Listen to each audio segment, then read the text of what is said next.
Podcasters Roundtable, round 74, maybe my favorite number, starting a podcast. What? Round 74, and we're now talking about starting a podcast. Yeah, we did that 74 rounds ago. But, you know, this isn't a how-to show. We want to talk about all the things that you have to think about. A lot of things you might be surprised when you go to start a podcast. You're like, I didn't realize I had to do that or that. And then there's some technical stuff. So we'll try to get not into the how-to, like this is how you set up an RSS feed, but maybe we can talk a little bit about RSS feeds, because without an RSS feed, you don't have a podcast. And we've talked about that before. So I'm sure we've covered this in pieces throughout this series. This is a series. It'll end soon. Throughout the roundtable. But let's meet the roundtable. We got a full round today and all new roundtablers. But of course, we have your favorites. Co-host Daniel and Dave. Daniel, welcome back. Thank you very much. I'm excited to be here. I'm in the middle of a big launch, but excited to talk about starting. Nice. Are you still on like your leave? It's hiatus. Technically, yes, and I am actually taking a couple weeks off from the podcast to be able to finish launching, or relaunching and grand reopening of Podcaster Society. Nice. So he's taking time out. Thank you, Daniel. All right. He's still podcasting here at the roundtable. Dave, welcome back, sir. Yes, Dave Jackson, schoolofpodcasting.com. This should be an interesting show, and I'm just thrilled because Daniel is rocking the Kevin Rose look with the all black background. It's very cool. Mm-hmm. Nice. All right, and Domingo, welcome to your first roundtable. Thank you. Yeah, Domingo Rogers with Collectors Hangout. Actually, really stoked to be here in the roundtable. Yeah, I mean, you're a great example of someone who chimed in and said, hey, if you have a spot, I'm available. And I looked up what you had submitted to the roundtable, because if you go to podcastersroundtable.com/guest, you sign up, you say, hey, I would like to talk about these things. And yours was like tailor-made for this. You're a fairly new podcaster, right? How long have you been podcasting?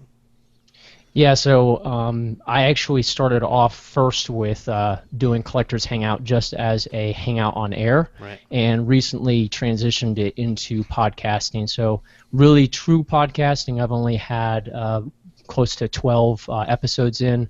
We're right now celebrating our 43rd episode as a whole, though, in our series. Awesome. Well, the important point is Domingo knows the difference. See that? He knows the difference between the podcast and maybe something that's just on YouTube, Hangout on Air. What we're doing now is we're recording a podcast live via Hangouts. All right. And Dwaine, welcome to your first roundtable. Yes, thank you. Dwaine from Survivor Talk with D&D and Movie Talk with D&D. Thrilled to be here.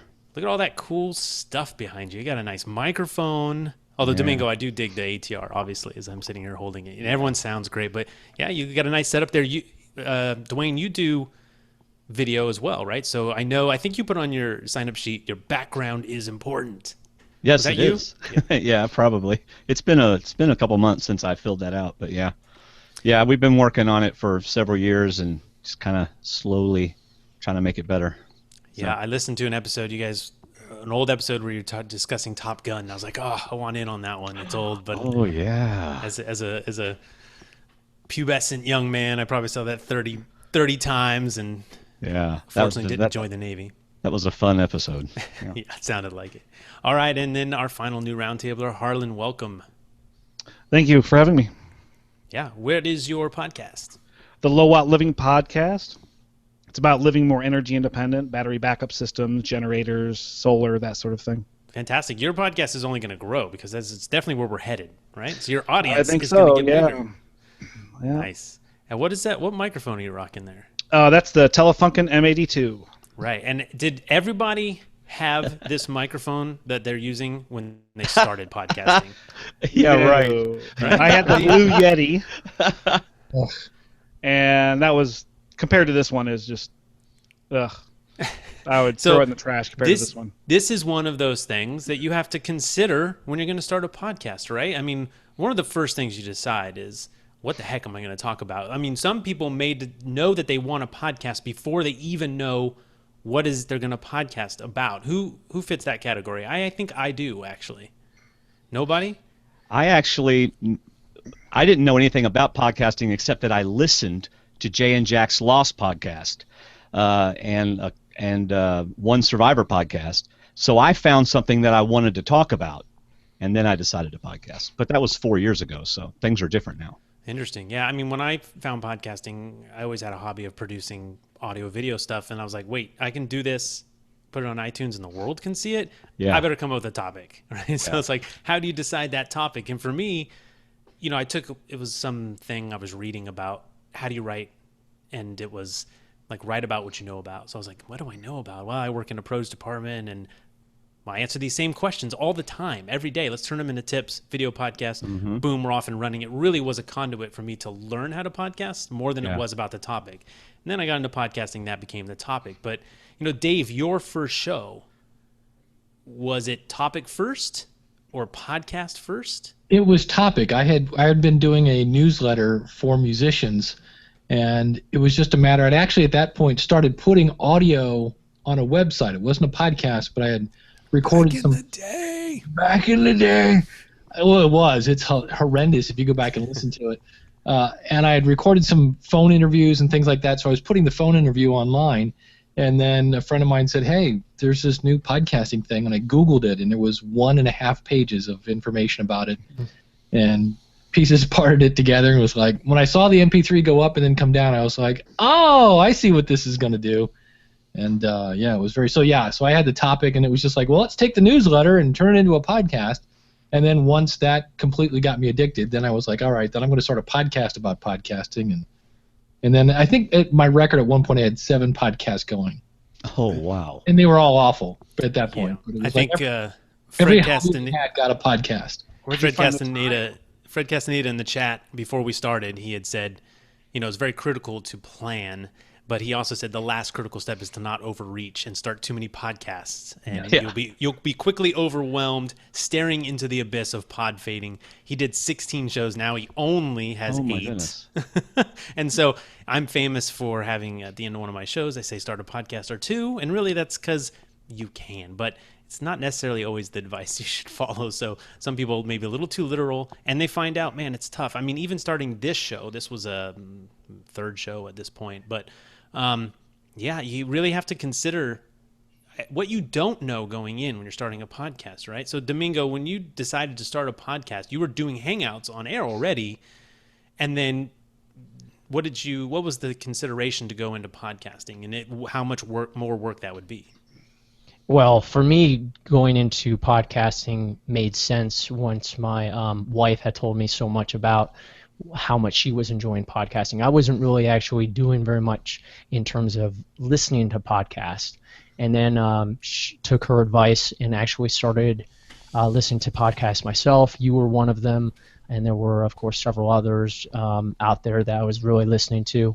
But for me, making the transition to include podcasting made sense to just grow the audience, because I typically have a long form, kind of like your, of course, podcast here, and it just made sense for me to have it so that I'm being more descriptive, so changing the format of the show itself, but being more descriptive when people are actually showing what they're collecting, and then, of course, getting pictures or screenshots, and then having that so that people could thumb through it or reference it, on the website after, of course, watching or listening to the show. And so you're doing a Hangout, and really YouTube is kind of taking care of that for you, right? Other than you've got to prep for the show, but technologically, you record it, it's put on YouTube, then you want to make it into a podcast. So you're deciding to basically start a podcast. What extra things did you have to consider in order to make your Hangouts a podcast? Well, the big thing that I struggled with, and I I think annoyed my wife a little bit, was like actually putting together the intro. So I completely sourced my own intro by finding clips on the internet, finding the music, asking all these other things. So putting together the intro, editing, going back and figuring out all the things that I wanted to edit out from the original Hangouts to, of course, just launch the podcast. So let me ask you, why would you edit? I mean, if it's Hangouts on air, that's not edited. So what was the difference to you mentally to think, I'm assuming it's audio only that you went to?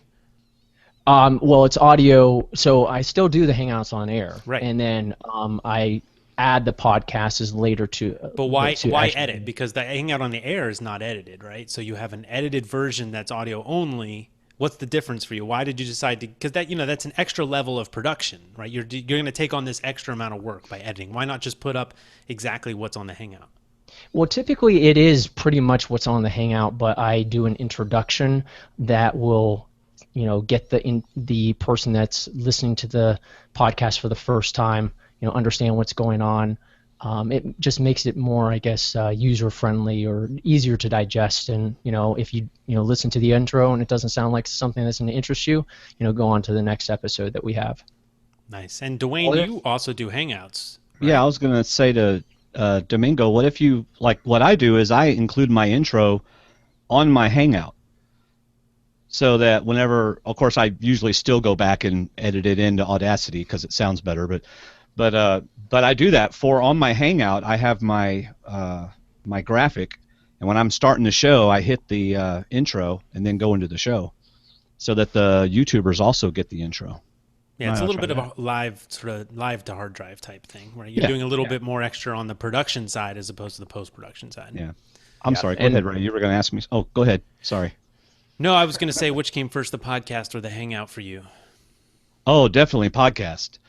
We were doing Skype with Plantronics, just sitting in my living room with family watching TV behind me, and about, I guess, 2 years ago, maybe, I don't remember exactly when, I decided that I wanted us to do the show live, and so that we could be on YouTube also, because I knew I could get even more reach if I was on YouTube. So I started using Hangouts. Did that end up air. being true?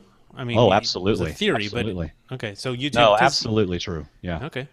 Are people? Because have you ever looked in the analytics? Are people actually watching past 3-5 minutes? I mean, for this show, it does okay on YouTube. We'll pick up an extra, 500 views, but you're definitely not going to get even 50% of those people watching the whole thing, as opposed to where the podcast, even though I will say I don't know, unless I would look at Stitcher or something, how many people complete that.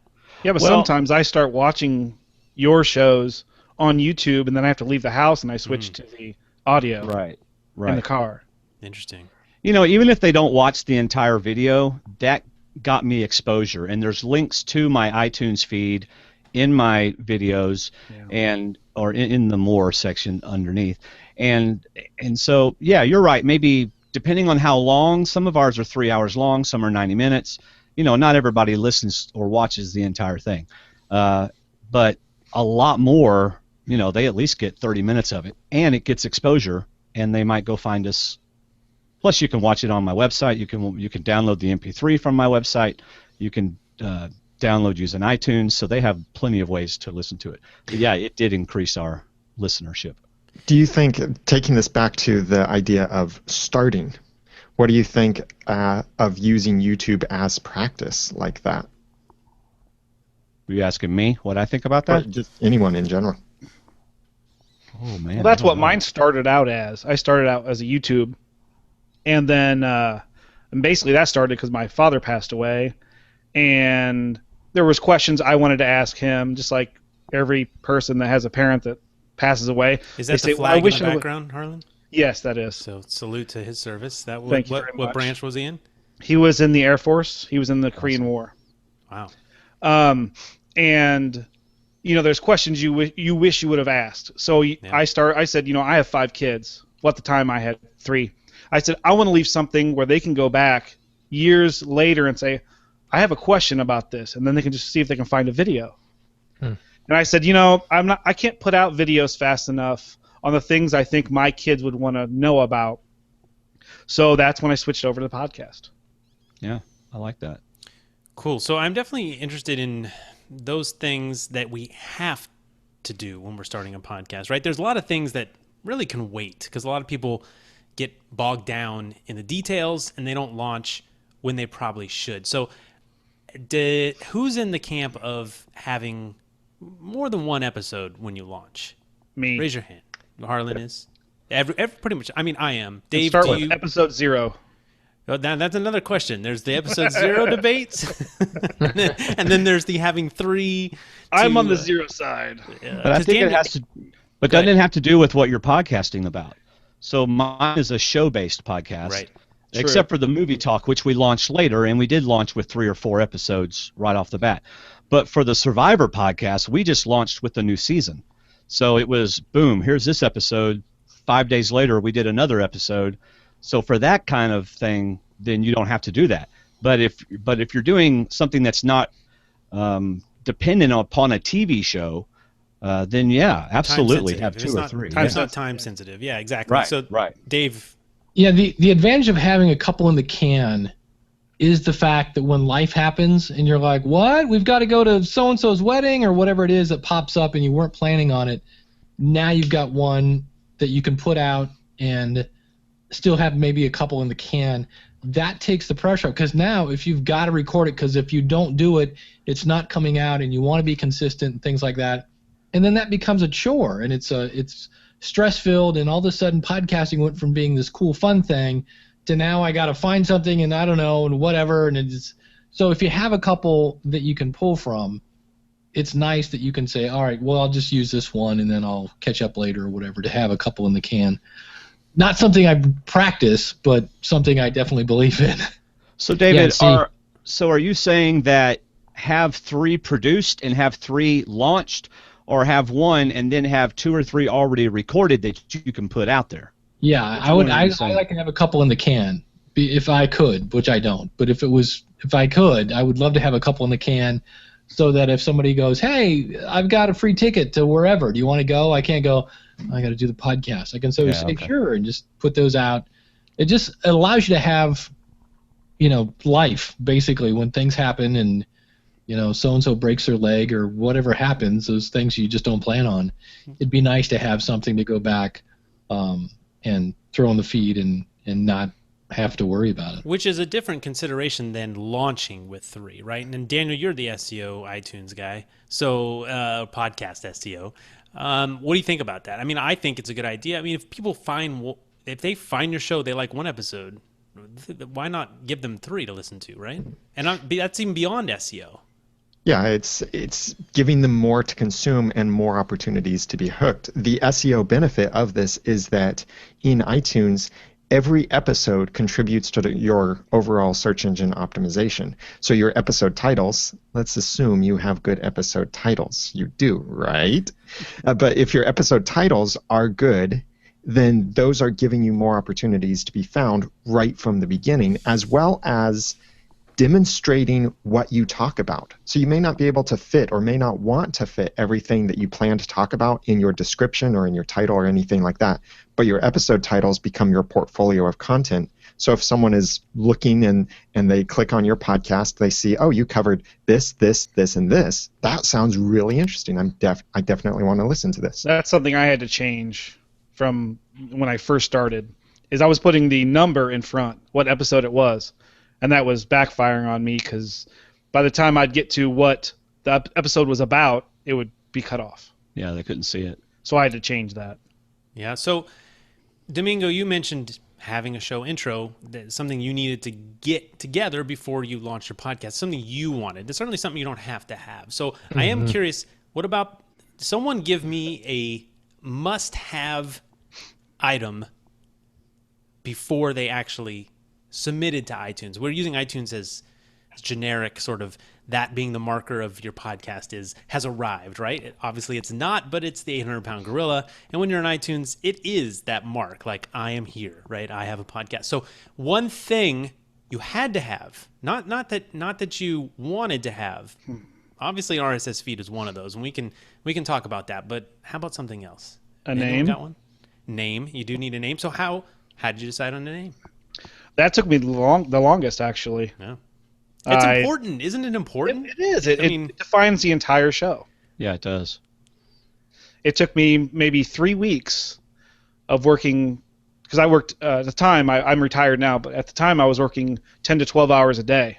And it took me 3 weeks of that and listening to podcasts, just racking my brain to come up with just a name that fit. And that's Low Watt Living?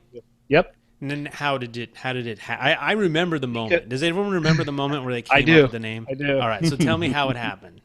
Tell me that moment. I was an industrial brazier, which is like welder with a torch. And I was sitting there brazing, and I was thinking, okay, what I want to do my show about is generators and backup power systems, and I made my own battery bank system, and just living more energy independent. I was like, well, how could I do that? What do most people do that are related to living more energy independent? Well, all the 12-volt systems they have out there, and that was the first name I came up with, 12-volt podcast or something like that. And I just didn't like the way that sounded. And I was thinking, well, what else can you do? Well, low watt. You want to use less energy. And that's what everything's about, like using 2-watt light bulbs in a power outage. Yeah, it's catchy. Low watt. So that leads me to another question. The conundrum of go with a catchy name, I'm a living out of a box. Like, I mean, what's that about? Like, where you don't know what the show's about, as opposed to the use low energy podcast, right? The very descriptive name. So where do you guys fall on this in terms of who has a name? Let's see. Dwaine, yours is Survivor. All your names describe your show, right? Right. Survivor Talk, Movie Talk. Because none of us have the big PR machine behind it. Like, the NPR can afford to go with mystery show or something like that. It's not NPR. Mine works good because I say low watt living, and everybody's then the next thing they do is, well, what's that about? Yeah, Dave has my favorite tip. Dave has my favorite tip that he filled in on Podcast Quick Tips. Pretty much pod-faded show. It'll be back. It will be back. But Dave did a guest host, and it's one of my favorite tips ever because it's like you're thinking of what to name your show, Dave, and what do you do with that? You go to your target audience and say, I'm going to name a show After the Darkness. What do you think it's about? And somebody said, vampires. And then somebody else said, wasn't that a band from the 80s? And then somebody else said, I'm not really sure. And I went back to my client and I go, okay, so tell me, what's your show about again? He goes, oh, it's my life after blindness. And I go, that's it. And so he went back to those people and said, okay, I'm starting a show. It's called Life After Blindness. What do you think it's about? And they went, your life after you went blind, and he went to the next person. And so to me, when you can say the name and somebody tells you what the show is about, bingo, that's your show name. Yeah. And Daniel, so what kind of advice do you dole out to someone who says, I want to name it this, it's non-descriptive, and I don't, they're not coming from NPR backing or something like that? Well, it is important to be descriptive, but also to be unique to the point that it can be something that you can trademark. And you can claim something as a trademark without registering it as a trademark, by the way. That's the difference between the TM and the R with a circle around it. The TM is just you're claiming it as a trademark, but it's not registered. So think of what can you actually claim as a trademark. But why is that important? I mean, that is something definitely when you're starting a show you're not thinking about. It could become a business someday. It could be someone else launches a podcast that wants to use the same name. Now, by the way, make sure you're not that person who's using the same name as someone else. So there's something, when you're thinking of starting a podcast, a little research is probably a good idea, right? Yeah. But hey, can we name our show exactly the same name as another podcast in iTunes? You technically can. But iTunes will not reject it, right? Right. I highly recommend that you don't, because you could be infringing on their trademark. I've seen this happen. This actually is very close to what we were struggling with when we were naming our podcast. We knew that we wanted to have Talk in there and Survivor in there, and there was some options. And Survivor Talk was a video series that EW was doing with Dalton Ross, and so whenever we decided on Survivor Talk with D&D, we made sure that everything we made, because we made artwork and all this kind of stuff, that everything we made had with D&D on it and prevalent. So the name was Survivor Talk with D&D, not just Survivor Talk, so that we wouldn't infringe. And then it turns out he stopped doing it, so it didn't matter anyway. What if one of the D's quits? Then we stop podcasting. You need another D. Just fill in another D, man. There's a lot of maybe you can just be dad. Yeah. For me, coming up with the name was fairly simple because I was using Hangouts on air at the time. So I wanted to have a discussion with collectors and it was a hangout, so it's the collector's hangout. So it was fairly simple for me, and I really focused my choice on name to what I could get as a short domain. .com was taken, but I was able to get .tv and .net.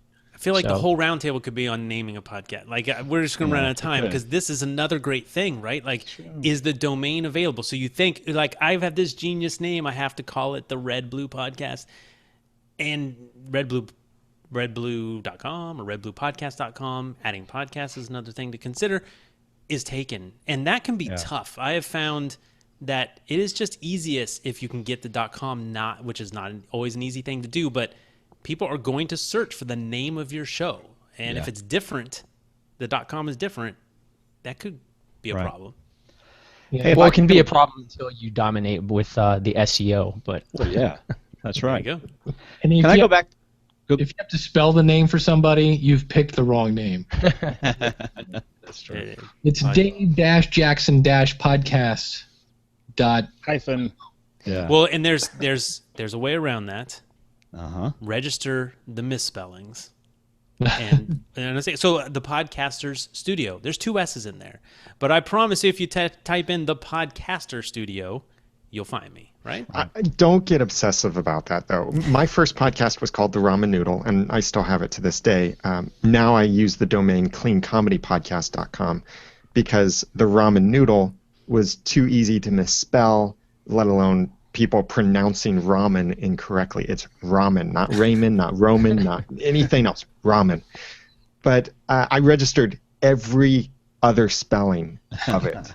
It was costing, I think, $200 or $300 per year for the 20 or 30 other domains. Don't go crazy. Like, there are probably the most common. Like, if you do that, if you take the Dave approach to asking somebody else, they do this with website testing all the time. Like, hey, can you find out where to subscribe to our channel on our website? Like, have people find your show on the internet and see what they keep messing up. And like, maybe 1 or 2 alternatives is nice.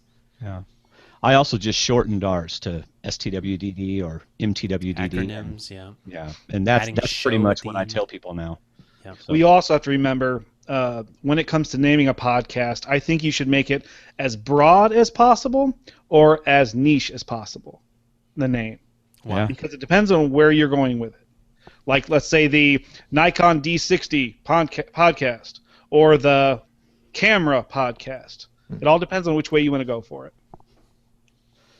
If that makes any sense. Like, one thing I've noticed with our movie talk with D&D podcast is sometimes we want to talk about TV stuff. And we go ahead and do it in that, but we may have to like launch a third. Right. I came here for movies, Dwayne. Stop talking about Game of Thrones. Can I go back to the original question about what do you have to do before you submit to iTunes? No. Yes, please. Mr. Suave in our chat room made a very good point because I ran into this. And that was, I had no idea that I couldn't just buy some web space somewhere or buy some hard drive space somewhere, upload my MP3, and then distribute it. And then I ended up having a huge crash because they couldn't handle all the downloads, all the 150 downloads. So I switched. This is huge. Yeah, Dave, you're a shell now. You can't trust Dave. Can't trust Dave.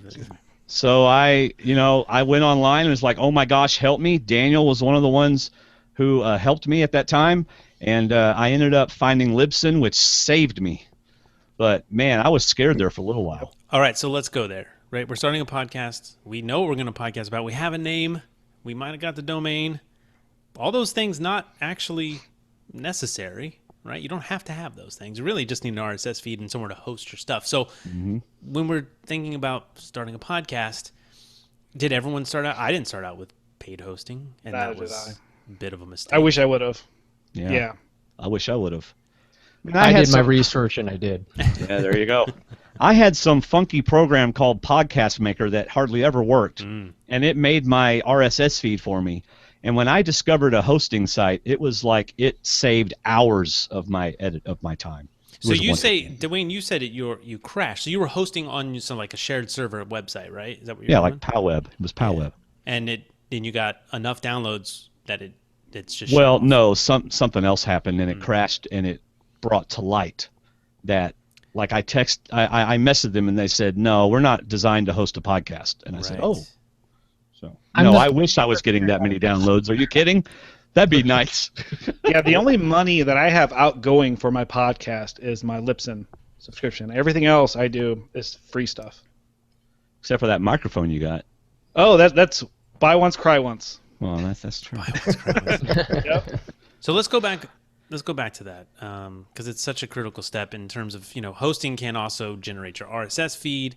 The Blueberry and Libsyn are the two solid ones, and that's two different approaches, right? That one sort of requires a WordPress site. I don't think it has to be artwork, Dave. We're going to get there.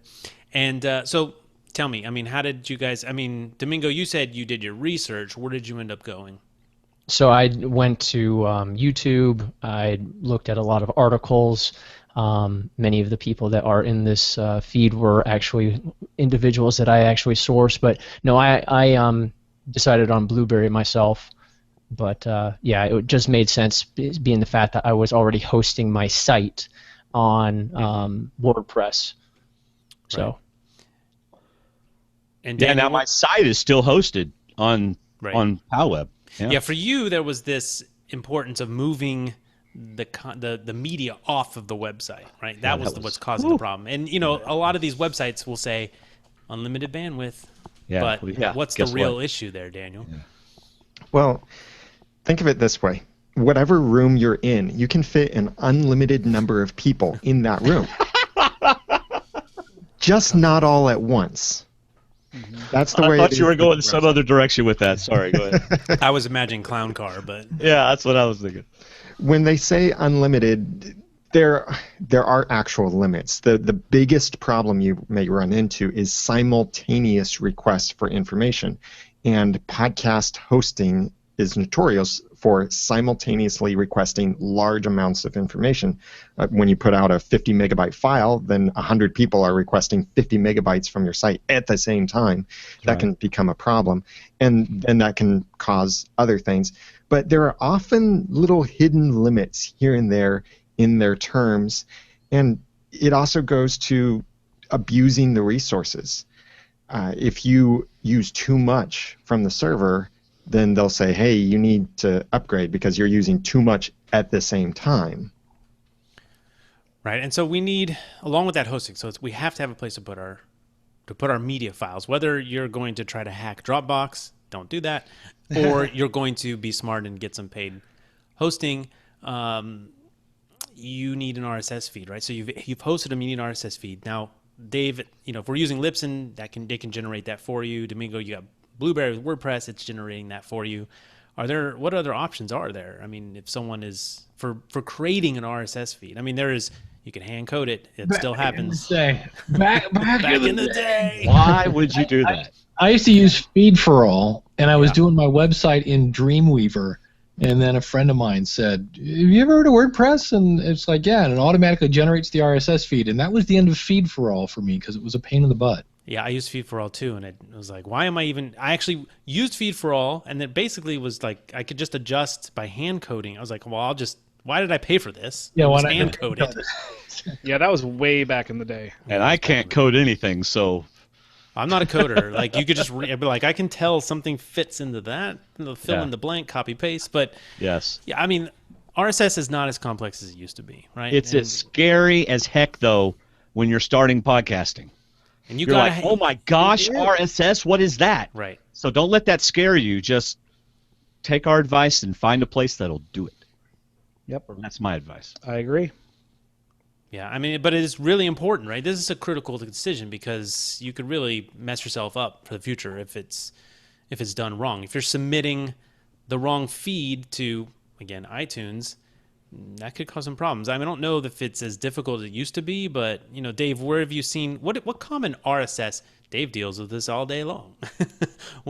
What's the most common RSS feed problem that you fix on a daily basis? No categories, no artwork, no description. So they filled it in. It still works though. Right? No, the feed works. It's somebody's trying to submit it to iTunes, and what they've done is they've uploaded an MP3 file, they might have uploaded their artwork, but they didn't go in and say, I want to be in the business category. Here's that's the other one, the author name. And but mainly it's the category. That's the one. If you forget a category, iTunes is like, I'm not putting that in there. I don't know where to put it. Mm-hmm. So that's the biggie. Yeah. And most quickly I feel like we should say something about ownership. I think that was like the first round we did, right? Owning your podcast or something like that. But Daniel, what's maybe the most important thing when we're talking about control and ownership? That might have been the name. Owning either the URL that your feed is being generated on, or having a service that you can move away from if you ever need to. So an example number one would be like podcastersroundtable.com? Yeah. One way to protect your feed is to use FeedBurner, and that's pretty much the only thing you should use FeedBurner for. Do not use SmartCast. Do not use any of its features, but you could use FeedBurner as a way to protect your feed and easily point that somewhere else if you needed to. We just got controversial. Using FeedBurner. Are you crazy? I don't even know what you're talking about. Yeah. What do you mean protecting your feed? Well, here's what could happen. Let's say you decide that you need to move your podcast from one domain to another. Yeah, like I did. Yeah. If you don't own that URL that's being used, then you lose it. You lose your audience. Or maybe you get kicked off a hosting platform. Or maybe you forget to pay your bills and your account expires. Or all kinds of things could happen. Well, Blog Talk is a classic example, right? And then this is, let's make, I think, pretty clear that it's not necessarily the problem it used to be. But if you'd submitted your Blog Talk feed in the past, back in the day, it could be difficult to move. You're like, okay, I don't want to be on Blog Talk. I want to be on Libsyn. And I can't access the feed to make that change, so my audience is not going to know, right? But you can now, I think. Has that been cleared up, Dave? You you have to, according to Jay Soderberg, they will now redirect your feed. Because otherwise it's like you moving to another city and not being able to leave a change of address behind. But this is important because this can still happen, right? I mean, in terms of control, this can still happen. Yeah, I had somebody today at Libsyn. They were moving from, I think the service was podcastmysermons.com, and they said, "Will I lose my subscribers?" And I'm like, I had never heard of this place. So I went over and pretended I was a customer, and I'm like, if I ever wanted to leave, how do I do my redirect? And they just said, "Oh, we can do that for you." And I was like, okay, do you put in a 301? And all of a sudden they were like, they got a little like, who is this again? You know, but. Yeah. I mean, the core of that is you're relying on someone else to do something that you should be able to just do yourself. Right. And because I explained to the customer, I'm like, because if they don't say yes, we'll put in a redirect, you go back to square one because there's no way to tell everybody I moved. They're all listening to your old stuff. And at that point, we used to use the phrase that somebody had hijacked your feed. Right. So that's why it's important to be able to move. I'm going to have to go back and look then. I think Libsyn actually did the redirect for me when I switched from PowWeb over to Libsyn to host. I think. Sometimes they can handle, sometimes like Blueberry, this is another advantage of paid is that sometimes you get support and they can handle it for you. But, okay, so now I understand what y'all are saying. If for some reason I ever stopped buying SurvivorTalkWithDND.com, that's where my RSS feed is. My show's gone, right? Right. Ah, nice when the panelists figure something out, isn't it? It's very easy. It's very easy to lose a domain if it's on automatic renewal. Ooh, you're telling me. Wow. Okay. Thanks. And then the corporate lords, they have it, and they're just like, no, well, you really want that back, right? So that'll be $5,000. Right. Yeah. Not so much, dude. Guess it's time for a rebrand. Yeah. Especially if you have an old domain. Those bots out there will grab it the second it expires. I know, because I watched DanielJLewis.com get stolen from under my nose the second it expired. The bot took it? Yes. Yeah. And I then had to pay them a few $100s after that. Yeah, if you're lucky. Extortion. If lucky, you can get it back for that cheap. I've lost some, you go back and it's like, bid on it, it's $1,000, $2,000. Everybody go update their credit card on file. Right up. Credit cards are good. Yeah. Tricky one. So, okay, we mentioned, I heard artwork in there. This is something, Dave, obviously, people are submitting without artwork. How critical is this, and how much work did you put in it before you launched your podcast? Anyone? I went to actually Fiverr. Yeah. And I just told them basically what I wanted, and like $5.25 later, in less than 24 hours, I had my artwork. Now, one of the tricky things about that is, what do you tell them, right? Like, Yes. Yeah. here's another thing. Podcasting is not necessarily easy. It's easier, but there are specs you need to know at this point. Not necessarily the people on Fiverr are going to know what you need. So what do you, when you're creating artwork and you're especially working with someone else, what do you need to relay to that person that is podcast specific? The size. I think it was, you correct me if I'm wrong, I thought it was 300 by 300 or 600 by 600. It's more than that now. Or whatever it Yeah, was back in the day. in 2012. Yeah, right. Or So Daniel, whatever it is, anyway. Daniel, as someone who used to design podcast cover art, what's important that a podcaster should know when they're starting their show to get from a designed piece of cover art? Make sure your title is in it and it's really big, and that it has relevant imagery to your topic. That does not mean a microphone, headphones, an RSS icon. Unless you talk about microphones, headphones, and RSS, then Good please point. don't put them on your cover art. But whatever image you use, make sure you have license to use that image. That's a big problem with people on Fiverr, is they'll go on Google Images, they'll find an image, they'll grab it, they'll steal it, they'll use it in the design they create for you, they'll give it to you. You are then liable for that. The And, first can image be I sued. got, I told him I didn't like that one, and I wanted a couple things changed around, and he changed it around for me, free of charge. Yeah, That it was does. kinda nice too. The key is it does require some knowledge, right? And so, in terms of future proofing, iTunes always changes the spec. It's up to like 3,000 by 3,000 max Oh my now or goodness. something, right? Right. How do I Right. make sure that ahead of time I'm able to go when iTunes makes that change? The best thing is, if you can, either you're designing it yourself or you're working with a designer, ask them to create it in vector.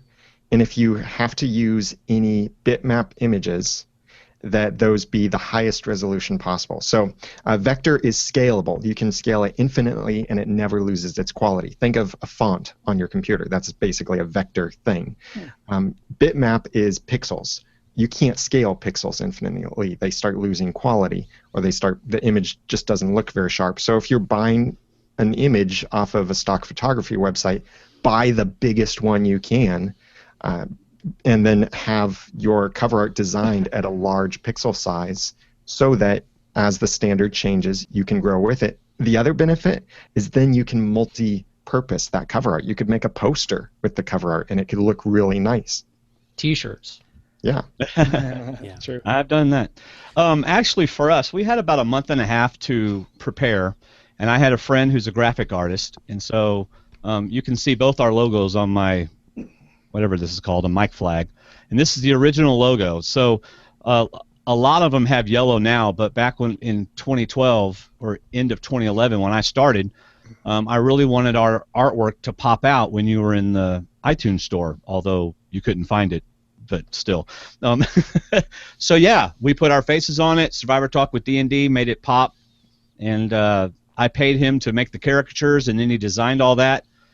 And the nice thing is, as we change things, all of these were done in separate, and he gave me all my Photoshop files, and now I have a new graphic guy, and he uses all these original files whenever we design stuff. Yeah. So. Yeah. Utilize your resources, your friends, right? I mean, Yes. like, I've had friends do voiceover, I've had friends do music, I've had friends do whatever. Dave does some original music for our show here. He might play us out, but he asked before. But this is crazy. Like, I don't want to start a podcast. This is too much to know. Like, how do you know where to get resources? Where did you guys go? You decided you want to start a podcast. We heard Dave, there was like a page and a half on the web because he started when dinosaurs were podcasting. And there just wasn't stuff out there. But now there's a ton of stuff. So you have two things that can happen here. One, there's no knowledge. One, there's too much. So I'm lost, right? And there's just lots of bad information out there. So I don't know, one of you guys, Harlan, Domingo, Dwaine, where did you, when you decided to start a podcast, where did you turn to start? Where did you find that out? Go ahead. Well, I just went to the web, but I didn't really find a lot of good information. If I had had access to Daniel's show, which is the one I'm most familiar with, back then, or if I had known about it and how to start podcasting those things, I think that would have helped a lot. But I mean, I literally knew nothing. And so I started, and I made some mistakes early on, but I think if you'll listen to shows like this and go to how-to podcasts that have a lot of podcasts and have a lot of reputation built up, that you'll be able to find out what you need, and you won't be so overwhelmed. Anyone else? Pat was another. I know that he's been on the Podcasters Roundtable. Pat Flynn. He had some YouTubes up there, and he actually has a series. It's a little out of date right now, and I think he tries to update them sometimes. That's another problem, right? So it's like, is this still relevant? And I think some of that's out of date, and it's interesting. It's an interesting problem, but it's very helpful. But that is one thing that I've noticed whenever I'm looking for something on Google and I find an article about it. Look at when it was published. You know? Because if it was published in 2010, it's not accurate anymore. So you need to find a more current article about it, and that's something you've got to make sure that you do when you're looking. I actually had a friend that had a podcast, and he just told me, "Hey, do this, do this, do this," and that's how I started my original one. Yeah. Oh, to have a friend that knew all that. I know.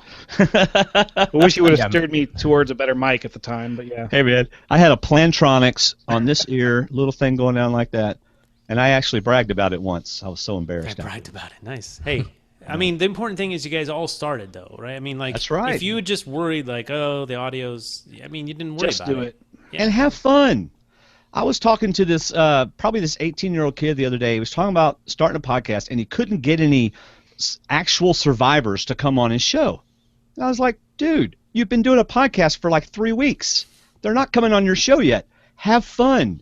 Just have fun. Talk about the show. Be relevant. People want to listen to you. As you build your reputation, you'll be able to get people on your show. Yeah. But have fun, and don't worry and fret over it so much. The audience will grow. Yeah, if you're not starting a podcast to have fun, I hope that's your primary. Then probably don't start a podcast, because guess what? It's really quickly not going to be fun. Like, if it didn't start out being fun, even when it's fun, it's going to be hard work if it's going to be good. So please start to have fun, because it's you by yourself having fun, or you and a buddy having fun. It's not you and 1,000 people having fun in the beginning. The easiest people to come on your podcast is other podcasters, from what I've noticed. Sure. They like to talk about themselves on the microphone. This is the first time I've been invited. It's awesome. I love it. Nice. I love it. Daniel, you want to move us past a little of the tech here? Yeah, I know the tech is a big hurdle for many people when they're starting a podcast, but there are other things to think about when you're starting your podcast. Like, do you have a plan for where you're going?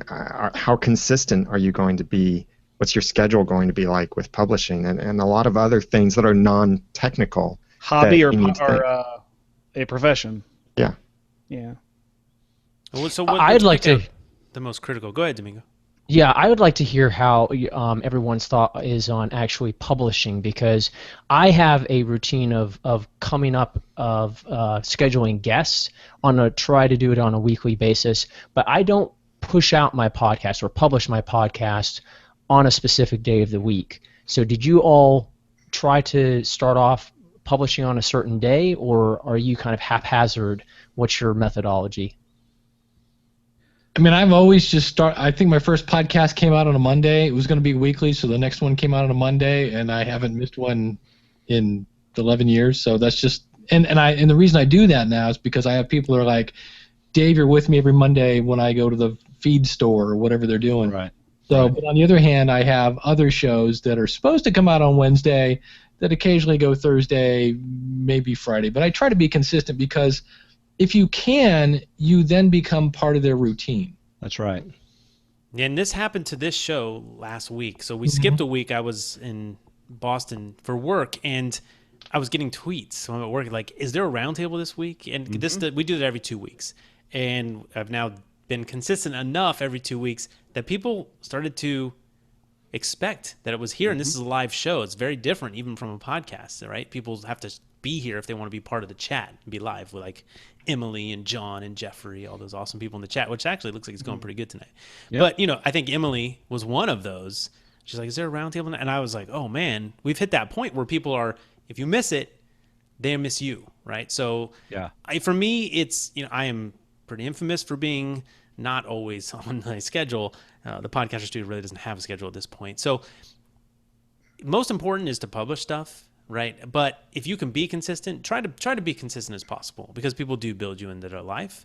But when you're starting a podcast, don't overshoot. And people want to. I remember in the day, it seemed like everyone was the something daily podcast. Oh, right? I know like, that. Don't ever do that. It's the overpromise, the under deliver, overpromise, whatever. You know, it's like if you're biweekly, you know, stick with that. If you're once a week, stick with that. If you go daily and you find out how hard that is, and then you have to pull back, you know, I'd rather go the other way, where I find out I have more time and I can fit an extra episode into a week. Right.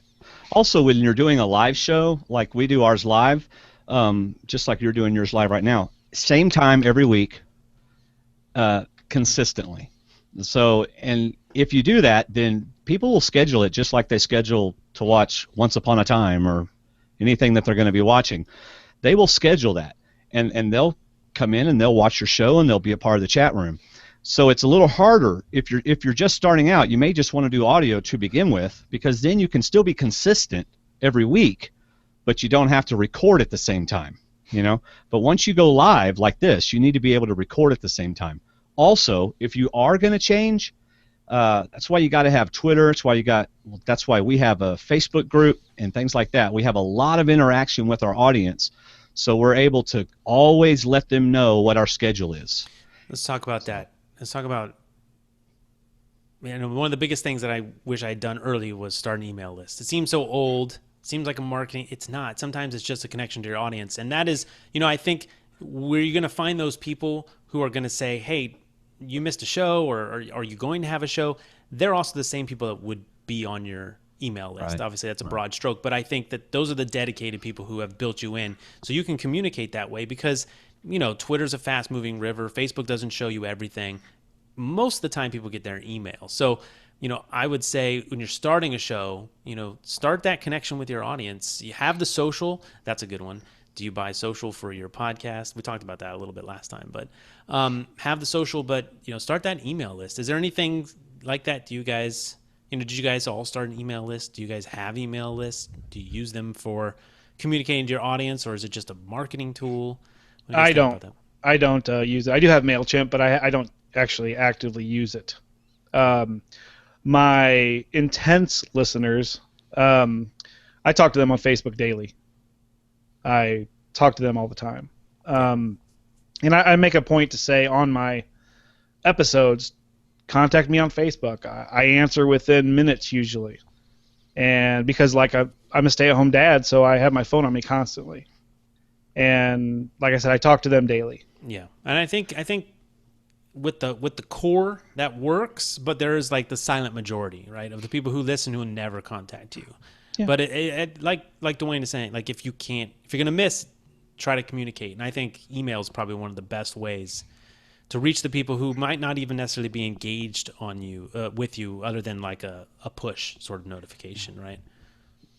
I started an email list last Survivor season, and our Facebook group and our Twitter following is so large, for us anyway, that I had maybe 45 people after like 2 or 3 months sign up for the newsletter, and I found that all I was doing with that newsletter was, after I produced the show, I would type up a new thing to go out, but they were already getting that I had just done a show, and I'm very consistent. So for me, I stopped doing the newsletter, but I guess if I found a good reason where it could help me connect with people that don't already connect with me, then I guess I could start it up again. But hi, little kids in the back.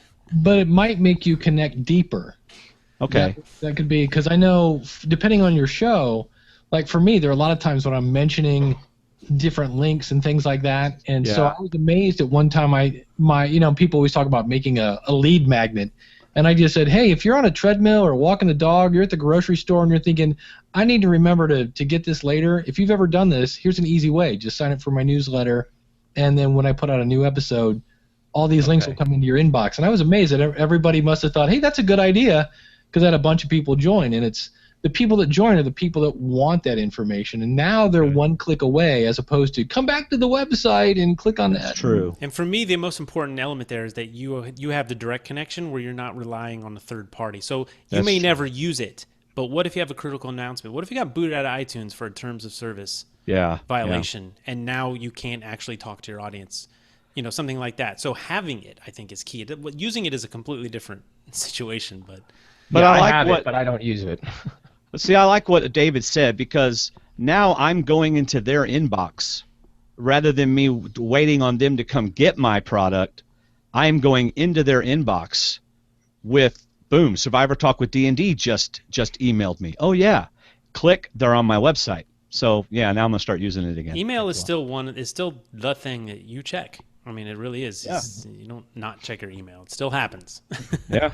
Something else I want to talk about before we get off here.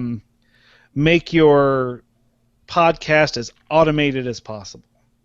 Like with Libsyn, I can set it up to go to Twitter, Facebook, wherever I want it to go. And it just basically like a shotgun, all out there.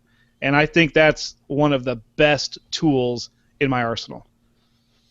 Yep. Yeah. I'm not a big fan of automating things like social. It's just, for me, it doesn't play genuine. But what you're saying about distribution, yeah, you want to make that easy. I mean, because I think most people here probably agree to be as many places you can. And tools like that can help do that, right? Controversy. I automate 5 tweets a day.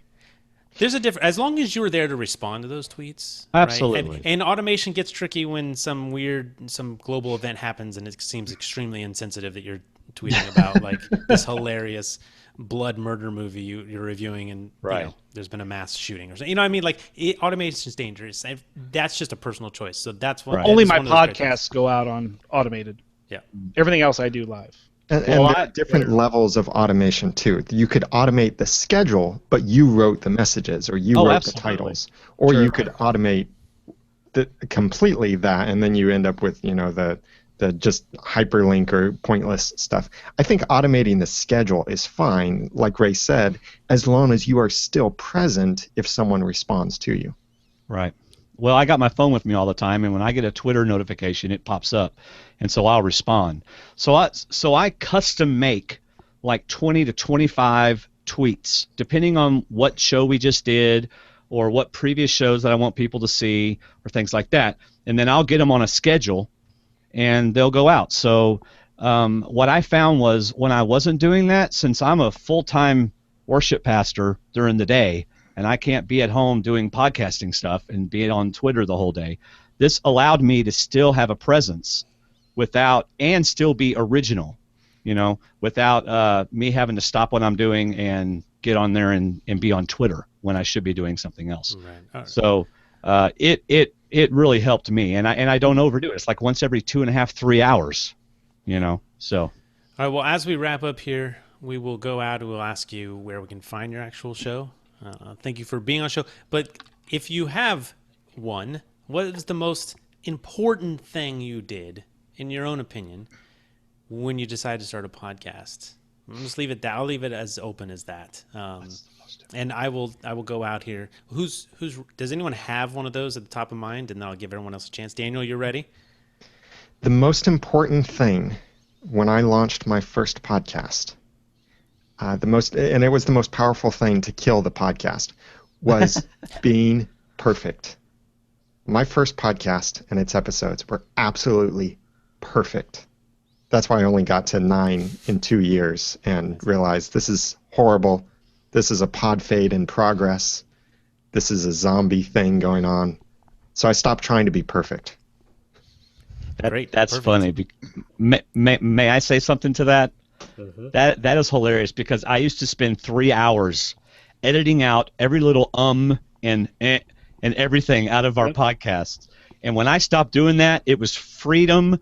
It was so wonderful. It's common. That's very common. when you start, because you're holding yourself up against other podcasters, or unrealistic expectations, or you're just way too critical of yourself, which is what we all are. I always say the irony is we are the absolute worst people to work on our podcast.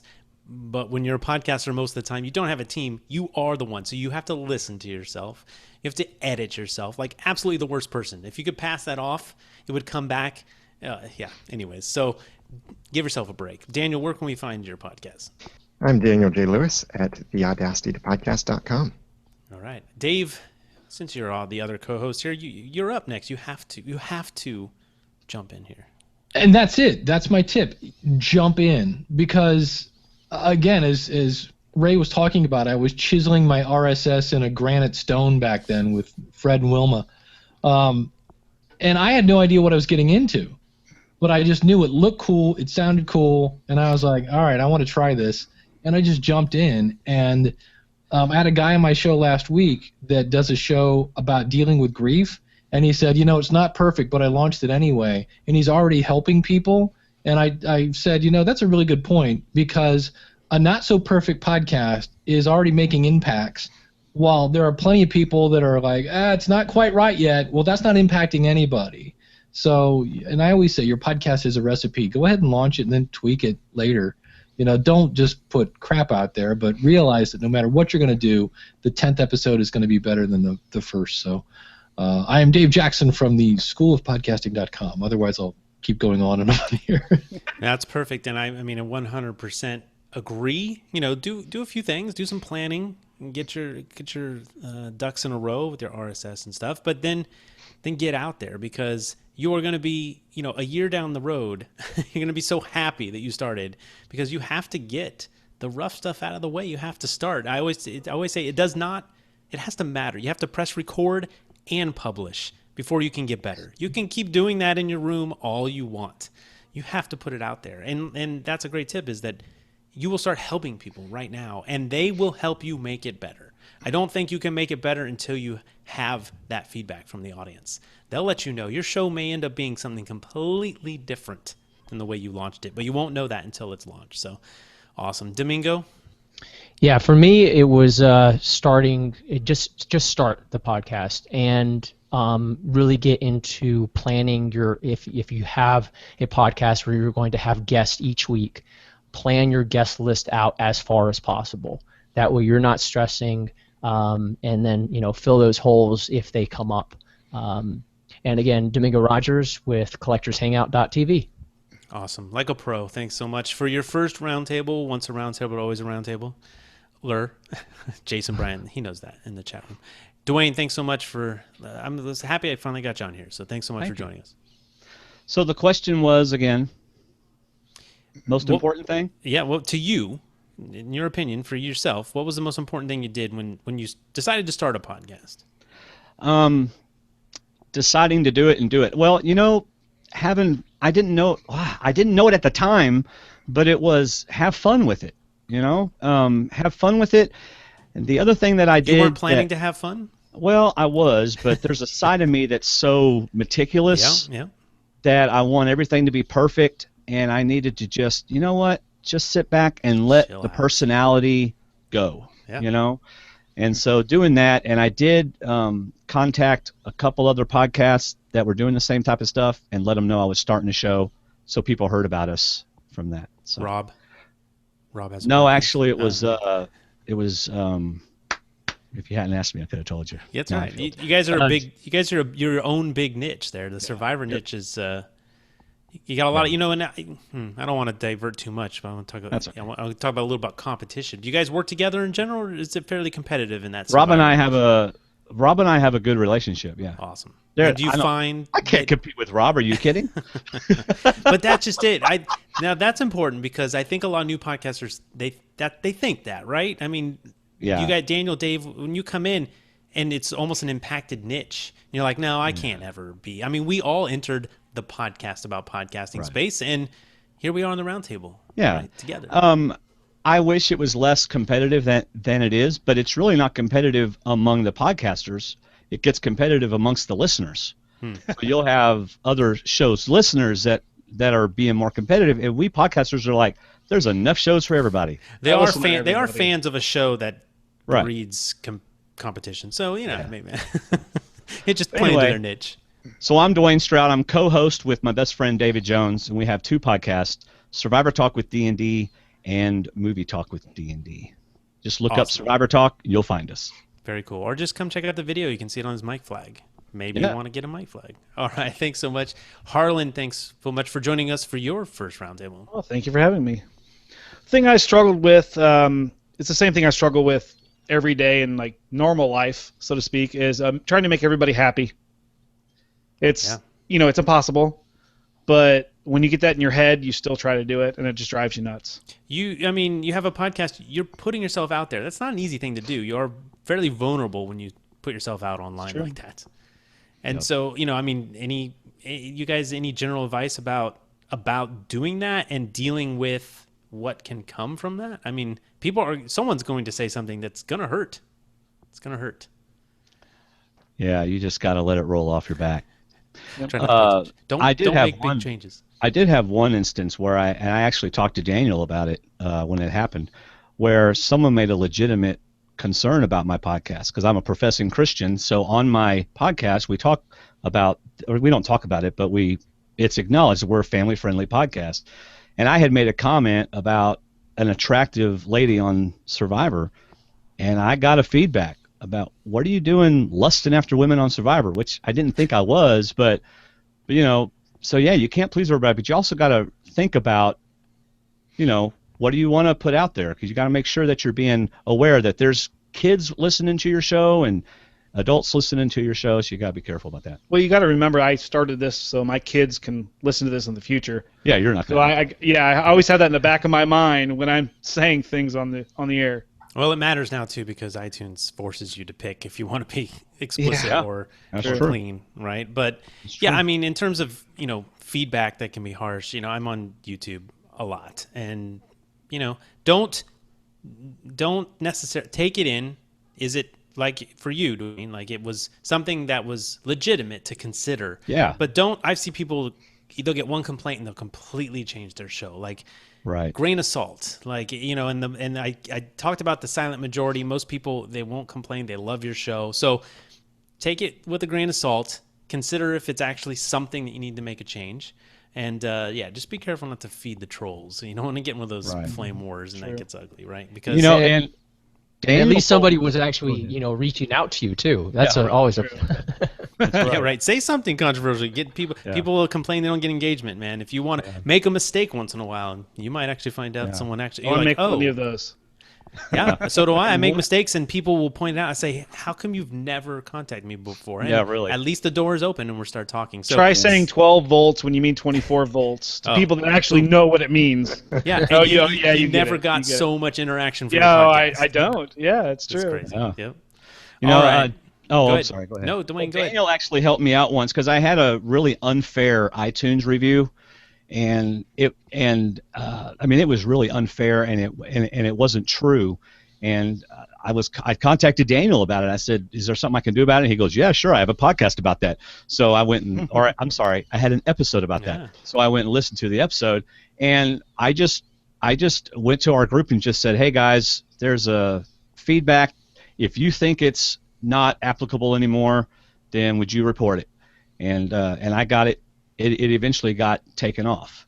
Now, you don't want to abuse that, but if it's really unfair, then you do have that option. And Daniel, you can expand on that if you want.